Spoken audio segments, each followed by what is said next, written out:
ডিসেম্বরের প্রথমার্ধে জাতীয় নির্বাচনের তফসিল ঘোষণার আহ্বান জানিয়েছেন বিএনপি। দলটির স্থায়ী কমিটির সদস্য সালাউদ্দিন আহমেদ বলেন, জাতীয় নির্বাচনের দিন গণভোট আয়োজনের বিকল্প নেই। সরকার আহ্বান জানালে আলোচনায় বসবে বিএনপি। অন্য কোনো দল দিয়ে আহ্বান জানানো ঠিক নয় বলেও জানান তিনি। শফিকুল ইসলামের রিপোর্টে বিস্তারিত।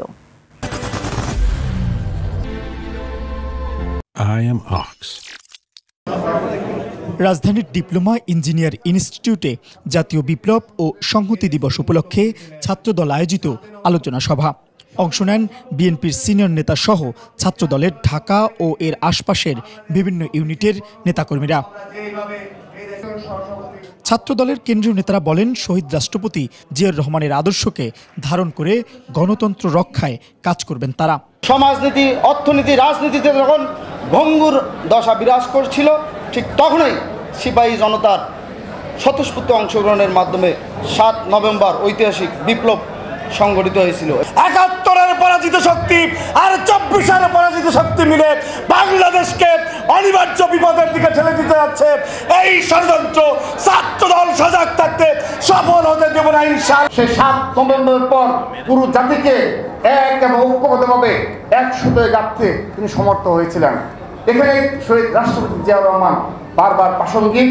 বিএনপির স্থায়ী কমিটির সদস্য সালাউদ্দিন আহমেদ বলেন, এদেশের গণতন্ত্রের আরেক নাম বিএনপি। গণতন্ত্রকে ফিরিয়ে আনতে বিএনপিকে ক্ষমতায় আনতে হবে।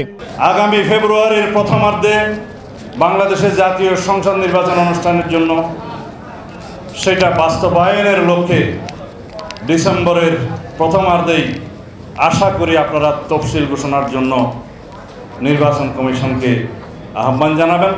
কিন্তু কোনো বিষয়ে আলোচনা করার জন্য কোনো রেফারির ভূমিকায় কোনো দলকে আপনারা আহ্বান জানাবেন ইনডাইরেক্টলি, সেটা বোধহয় সঠিক হচ্ছে না। গণভোট প্রশ্নে সরকারের সময় বেঁধে দেওয়ারও সমালোচনা করেন এই নেতা। অন্তর্বর্তীকালীন সরকারের উদ্দেশ্যে বলতে চাই, আপনারা কোনো নির্বাচিত সরকার নয়, এটা আপনারা যেন সবসময় ইয়াদ রাখেন। আপনাদের এইরকম কোনো এখতিয়ার নাই আমাদেরকে ডিকটেট করার যে 7 দিনের ভিতরে আপনারা সিদ্ধান্ত নেন, না হলে আমরা সিদ্ধান্ত নেব। এত শক্তি প্রদর্শন আপনাদের বোধহয় মানায় না।